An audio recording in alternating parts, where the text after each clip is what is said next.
बिस्मिल्लाहिर्रहमानिर्रहीम। अस्सलाम वालेकुम नाज़रीन, उम्मीद और दुआ करता हूँ कि आप लोग जहाँ जहाँ पर होंगे खैर वाफियत से होंगे। नाज़रीन, आज की सबसे बड़ी खबर पाकिस्तान तहरीक इंसाफ का सवाबी जलसा, और उस जलसे में माजी जैसा कुछ भी नहीं था। माजी के पाकिस्तान तहरीक इंसाफ के जलसों से ये जलसा बहुत मुख्तलिफ था। कुछ तफसीलात हैं जो मैंने नोटिस की हैं, मेरी रीडिंग गलत हो सकती है लेकिन ये मेरी असेसमेंट नहीं थी। ये काफ़ी सारे और भी जो सहाफ़ी वहाँ पर मौजूद थे या काफ़ी सारे और भी जो वर्कर पाकिस्तान तहरीक इंसाफ जिनसे हमारी बात हुई है, ये उनकी असेसमेंट या उनकी जो जज्बात हैं वो मैं आप तक इस ब्लॉग में पहुंचा देता हूँ। एनीवे, सुबह मैं इस्लामाबाद से निकला हूँ और हमारे कुछ दोस्त साथ थे, कुछ और साथी रिपोर्टर्स हमारे साथ थे। हम इकट्ठे जा रहे थे सवाबी का जलसा कवर करने। तो हसन अब्दाल के मकाम के करीब दोनों इतराफ जो है सड़क की, पेशावर जाने वाले भी और पेशावर से वापस इस्लामाबाद आने वाली भी मोटरवे की दोनों इतराफ जो है, वहां पर लंबे चौड़े कंटेनर्स देखे हमने और पंजाब पुलिस के यूनिफॉर्म देखे। तो ऑब्वियसली हम वहां पर रुक के एक वीडियो मैंने सुबह वहां से रिकॉर्ड भी की थी, अपलोड भी की थी और ट्वीट भी मैंने वहां से की थी। यूट्यूब पे भी है और ट्विटर पे भी है वो वीडियो, कि वहां पर लंबी चौड़ी कंटेनर्स की तादाद जो है वो रोक कर पंजाब पुलिस वहां पर बैठी हुई थी। अब फर्स्ट इंप्रेशन किसी को भी ये जाएगा कि यार यहाँ पर कंटेनर्स रखने का मकसद क्या है। मुझे भी पहला ये आया कि शायद ये जो इस्लामाबाद की तरफ से या पंजाब की तरफ से लोग आ रहे हैं, शायद ये उनको रोकने के लिए एक एफर्ट है कि जनाब यहाँ पर रास्ता बंद कर दिया जाए। लेकिन रास्ते बंद नहीं थे, एक लेन चल रही थी मोटरवे की टुवर्ड्स पिशावर, लेकिन चल रही थी, ट्रैफिक आहिस्ता आहिस्ता निकल रही थी वहां से। हाँ, बहुत स्पीडी ट्रैफिक नहीं निकल रही थी, बट स्लो स्लो ट्रैफिक वहां से निकल रही थी। इन कंटेनर्स का पर्पस क्या था और पाकिस्तान तहरीक इंसाफ ने क्या किया है, वो मैं आपको जरा इसी ब्लॉग के अंदर आपके सामने रख देता हूँ। बज़ाहिर तो वहां से हम निकल गए आगे, वो रिकॉर्ड किया मैंने, वीडियो ट्वीट भी की है, यूट्यूब पे भी पड़ी है। हम आगे चले गए, सवाबी पहुंच गए। सवाबी से वापस अब घूमते हैं तो मोटरवे के ऊपर ही एक सर्विस एरिया था जहां पर ये सारा जलसा आज का रखा गया था। इवेंट बिल्कुल मोटरवे के ऊपर है। मतलब यहाँ से आप अंदाजा लगा लीजिए कि जो लोग जलसे आगाह में आए हुए थे, जलसे में शरीक थे, उनकी गाड़ियां मोटरवे के ऊपर पार्क थी। वो जो एक थर्ड और सेकंड लेन थी उसके अंदर पार्क थी, मोटरवे के ऊपर ट्रैफिक बहुत स्लो स्लो चल रही थी टुवर्ड्स इस्लामाबाद। अच्छा जी, जलसा गाह पहुंच गए, 2 बजे के करीब में जलसा गाह पहुंचा। वहां पहुंचे हैं तो बिल्कुल खाली जलसा गाह लगा के एक दफा तो पाकिस्तान तहरीक इंसाफ का वर्कर इतना बेजार हो गया पीटीआई की कॉल से कि वो शायद नहीं आ रहे, और फिर वो इस्लामाबाद वाला सारा जो मैस हुआ था यहाँ पर अली अमीन गंडापुर केपी के हाउस और फिर केपी के असेंबली से बरामद हुए थे, तो शायद बहुत सारे लोग ये रीडिंग थी कि शायद ये वाकई में लोग बेजार हो गए, बट नॉट दैट। कुछ 4 बजे, 3:30-4 बजे के करीब जलसा गाह भरना स्टार्ट हुई है और 4:15 मतलब आधे पौने घंटे के अंदर जलसा गाह खचाखच भर गई थी। और बेहतरीन किस्म का क्राउड था। जितना क्राउड एक्सक्यूज मी, जितना क्राउड आप एक्सपेक्ट कर सकते हैं, जितनी जलसा गाह थी वो भर चुकी हुई थी। 2-3 चीजें बड़ी रेलेवेंट थी, बड़ी इंपॉर्टेंट थी और पाकिस्तान तहरीक इंसाफ की लीडरशिप के लिए वो वेकअप कॉल होनी चाहिए। आई होप एंड प्रे कि ये तमाम चीजें उन्होंने भी नोटिस की हों और ये उन तक पहुंची होंगी। एक चीज जो सबसे इंपॉर्टेंट मेरे नजदीक थी, आज के जलसे में जोश कैसा था वर्कर्स का, तो जोश नहीं था। आज के जलसे में कॉल दे रखी थी पूरे पाकिस्तान तहरीक इंसाफ, पूरे पाकिस्तान से तहरीक इंसाफ के जो उम्मीदवारान थे, जो टिकट होल्डर्स थे, उन्होंने भी आना था। और यहां तक कहा गया था कि अगर वो नहीं आएंगे तो लिस्टें बनेगी, हिसाब किताब होगा, अगली बार टिकट ही तो देंगे, लिहाजा लोगों ने आना ही आना। नॉट टू फॉरगेट, एक चीज मत भूलिए कि ये जो जलसा था ये बड़ा बददिल सा क्राउड था इस सारे सिनेरियो के अंदर। I would be very very honest with you. ये क्राउड ठीक है, they were in the ground, they were in the जलसा गाह, they were there, the number was big. Crowd respond कर रहा था किसी लीडर को? नो। मैं 2-3 चीजें आपके सामने रख देता हूं जो मैंने कंटेनर से, जो मीडिया कंटेनर था वहां से नोटिस की हैं। आते ही इन लोगों ने एक टैक्ट खेला, या एक पाकिस्तान तहरीक इंसाफ की स्ट्रेटजी होती है कि they know how to engage public. आते ही सबसे पहले फैसल जावेद खान साहब ने तकरीर प्ले की इमरान खान साहब की माजी के एक सवाबी के जलसे की, एंड उस टाइम के ऊपर जलसा गाह के अंदर pin drop silence, pin drop silence.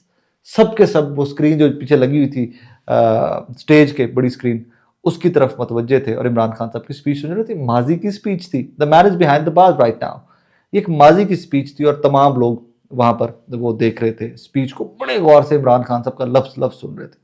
Imran Khan साहब की स्पीच स्टार्ट हुई है, जो मौजूदा दस्तयाब लीडरशिप है पाकिस्तान तहरीक इंसाफ की, इनकी स्पीच स्टार्ट हुई हैं तो लोग जलसा गाह से निकल पार्किंग, अपनी गाड़ियों की छतों के ऊपर, बसों की छतों के ऊपर जाकर बैठ गए हैं। 5 लोग निकले हैं, मोटरवे जहां की गाड़ियां पार्क थी वहां पर जाकर बैठ गए। मतलब होता है ना कि एक हाजिरी यकीनी बनाने वाला आज इम्पैक्ट था मेरे नजदीक। आज वो कोई ऐसा इम्पैक्ट नहीं था। Nobody was interested in Asad Qaiser speech, nobody was interested in Sheikh Waqas Akram speech. ये स्पीच कर रहे थे, लोग निकल रहे थे जाके अपनी गाड़ियों में बैठे हुए। ये लोग रहे हैं वहां पर जलसे की एंड तक, खत्म होने तक जलसे के। ये तमाम लोग जो जहाँ जहाँ से डिफरेंट जगहों से आए हुए थे, पंजाब से, बलूचिस्तान से, सिंध से, फौजिया सिद्दीकी वो एक खातून है पाकिस्तान तहरीक इंसाफ की, वो कल रात की सवाबी पहुंच चुकी हुई थी। ये तमाम लोग वहां पर थे, देवर देयर, लेकिन क्राउड किस कदर चार्ज था? सिफर। क्राउड किस तरह कदर इन लीडर्स की स्पीचेस को रिस्पॉन्ड करा था? सिफर। और फिर डिसअपॉइंटमेंट यहां पर भी देखिए कि गवर्नमेंट जो है पाकिस्तान तहरीक इंसाफ के जलसों से या पाकिस्तान तहरीक इंसाफ के वोटर सपोर्टर से उनकी टांगें कांप रही हैं। वो हसन अब्दाल के ऊपर, अटक पुल के ऊपर लंबी चौड़ी पुलिस की, रेंजर्स की नफरी और कंटेनर्स और क्रेने और खंदकें को खोदने की तैयारियां करके बैठे हुए हैं कि हो सकता है ये कॉल दे दे तो हमें इनको रोकना है यहाँ पर। और हुकूमत जो है खैबर पख्तूनख्वा की, उनके वजीर आला अली अमीन गंडापुर साहब, असद कैसर साहब, हमार अजहर ने खिताब किया है, शेख वकास अकरम ने खिताब किया है, शहराम तरकई ने खिताब किया है, काफ़ी सारे लोग जो वहाँ की लीडरशिप जिन्होंने खिताब किया है वो आते रहे हैं, लंबे चौड़े वही पुराने वादे करते रहे, छोटी छोटी, जरताज गुल ने खिताब किया, छोटी छोटी स्पीचेस करके वो निकलते रहे। मतलब होता है ना कि उनको भी पता था कि भाई वर्कर का क्या मूड है और तहरीक इंसाफ की लीडरशिप का क्या मूड है। ये पर्पस था मेरा बताना आपको कि इस ब्लॉग के अंदर तहरीक इंसाफ की लीडरशिप बैकफुट पे है, मैं सेफली और सिक्योरली ये कह सकता हूं, और तहरीक इंसाफ का वर्कर फ्रंट फुट के ऊपर है। मतलब अब सवाबी में खैबर पख्तूनख्वा में जलसा कर रहे हो, मुझे अब 10 लाख बंदा भी वहां इकट्ठा करके किसी साफी को दिखा दो तो हमारे लिए कोई बहुत बड़ा नंबर नहीं है। खैबर पख्तूनख्वा यार, वहां पर आपकी हुकूमत है। सेकेंडली खैबर पख्तूनख्वा के अवाम इमरान खान की कॉल के ऊपर फर्ज समझते हैं लब्बैक कहना, वो यूं पहुंचते हैं, बच्चे बूढ़े बुजुर्ग सब पहुंचे हुए थे। एक और चीज जो नॉट टू फॉरगेट, क्या मेंशन करने के काबिल है, स्टेज जो था, मेन स्टेज जो बना हुआ था जहां पर पाकिस्तान तहरीक इंसाफ की लीडरशिप थी, उसके बिल्कुल आगे हमेशा की तरह खवातीन के लिए इंक्लोजर छोड़ा गया था, खवातीन के लिए जगह छोड़ी गई थी। वो मुख्तस थी पाकिस्तान तहरीक इंसाफ की खवातीन वर्कर्स के लिए, उसका 20% भी खवातीन नहीं भर सकी। खैबर पख्तूनख्वा सवाबी पाकिस्तान तहरीक इंसाफ का जलसा, तो हमें 20 या 30% भी खवातीन उस जो जलसागाह का फ्रंट था वहां पर नजर नहीं आई। खवातीन कौन सी नजर आएंगे?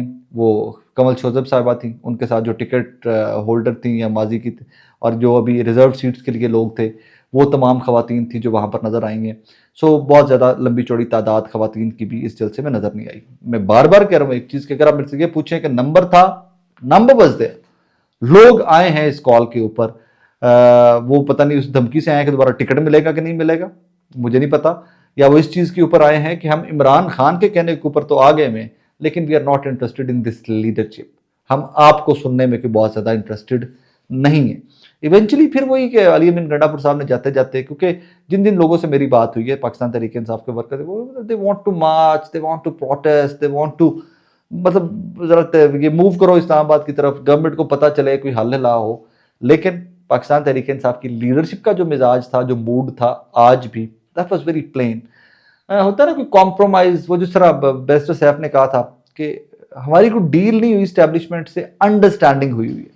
सो ये जलसा भी या पाकिस्तान तहरीक इंसाफ की तकारीर, उनके लीडरान की तकारीर, ये कोई अंडरस्टैंडिंग तो हो सकती है, ये एजिटेशन की कोई बहुत बड़ी तहरीक का आगाज वहां से होता हुआ हमें बिल्कुल किसी, मैं अकेला नहीं, मैं अकेला होता तो मैं हमेशा डाउट का जो होता है चांस होता है, मैं हमेशा से कहता हूँ कि यार हो सकता है मेरी रीडिंग गलत हो, मैं इन तकारीर को उतनी गौर से नहीं सुना, मैंने लोगों की बॉडी लैंग्वेज नहीं देखी ज़्यादा।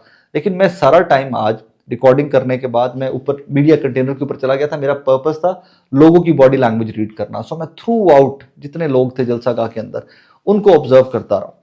सो बेजार उकताई हुई बॉडी लैंग्वेज, चुप करके खड़े हुए हैं लोग, मतलब एक दो नौजवान फिर ऑब्वियसली चार्ज होते हैं, तो नौजवान जो थे वो चढ़ के ऊपर, वो जहाँ पर लगे होते हैं स्पीकर्स, उनके ऊपर डांस कर रहे थे। लेकिन माय परसेप्शन, माय रीडिंग, अगर इस लीडरशिप ने इमरान खान साहब को आज़ाद करवाना है तो सहाफ़ी तो हम पहले ही बहुत सारी खबरें आप तक पहुँचाते रहते हैं, लेकिन पाकिस्तान तहरीक इंसाफ की जो अपने वर्कर्स हैं वो भी कोई बहुत हैप्पी नज़र नहीं आ रहे। आई वुड बी वेरी ऑनेस्ट कि मतलब उनकी भी कोई हाई होप्स नहीं है। That's my reading, I could be wrong, but that's my assessment, जो मैंने आज देखा मैं वो आपके सामने रख रहा हूँ। वर्कर आए हैं, जलसागाह भरी है, पार्किंग भी भरी हुई थी, जो पार्किंग थी पाकिस्तान तहरीक इंसाफ के जलसे की, जितनी गाड़ियां जहाँ खड़ी करने की जगह थी वहां पर भी लोग ही लोग थे, और अनऑर्गेनाइज्ड, मतलब नॉट अटैच्ड। एक ना मोमेंटम होता था यार, इमरान खान साहब बात करते होते थे, सारी जिंदगी जलसे कवर किए मैंने इमरान खान साहब के, खान साहब बात करते थे लोग यूं साकत हो जाते होते थे, बिलीव यू मी, कि लोगों की लड़ाइयां होती थी हमारे मीडिया कंटेनर के ऊपर चढ़ने के लिए, लोग लड़ते होते थे। क्यों? कि मीडिया कंटेनर से डायरेक्टली सामने स्टेज नजर आ रहा होता था और लोग इमरान खान साहब को देखना चाहते होते थे। कुछ नहीं था वैसा आज, कुछ नहीं था आज वैसा। डिप्रेस्ड, मतलब मायूस मायूस लोग ज्यादा थे। आई would be very honest with you. I am sure कि बहुत सारे लोगों को मेरी ये बातें बुरी भी लगेंगी, लेकिन इस लीडरशिप से, जो मौजूदा लीडरशिप है, जो दस्तयाब लीडरशिप है, आप ये कहें कि इस लीडरशिप से कोई बहुत ज्यादा उम्मीदें हैं लोगों को, तहरीक इंसाफ के कारकुनान को, तो वो नजर नहीं आ रही थी। This is what I saw, this is what I observed. वो तमाम चीजें मैंने आपके सामने रखी हैं। बाकी ये एक बड़ा जलसा था, बहरहाल बड़ा बड़ा जलसा था, सवाबी का जलसा था, खैबर पख्तूनख्वा का जलसा था, पाकिस्तान तहरीक इंसाफ का जलसा था।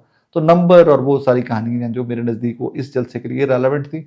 होना नंबर ना होना मेरे लिए मैटर नहीं करता। मुझे पता था केपीके है यार, पीटीआई है, केपीके है, इमरान खान का नाम है, लोगों ने आ ही जाना है।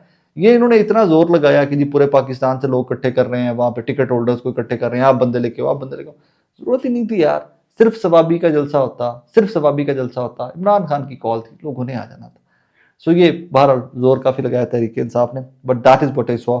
आज पूरा दिन ये देखते रहे और इवेंचुअली फिर वही एक अली बिन गंडापुर साहब जो हैं वो फिर एक पैगाम दे गए कि जनाब नवंबर के अंदर इमरान खान ने कॉल देनी है और फिर हमने सर पे कफन बांध कर निकलना है। गंडापुर साहब, शायद आप ग्राउंड रियलिटी समझते हैं, यहाँ आप नहीं समझते, लेकिन लोग जो है ना आपकी लास्ट कॉल को अब लास्ट कॉल नहीं समझते। इस जलसे के लिए भी ट्विटर के ऊपर ट्रेंड होते रहे लास्ट कॉल। सो ये तरीके इंसाफ की लीडरशिप जाने और उनके लोग जाने, लेकिन that is what I saw in जलसा टुडे। अपना ख्याल रखिएगा, दुआ में याद रखिएगा। अल्लाह हाफिज़।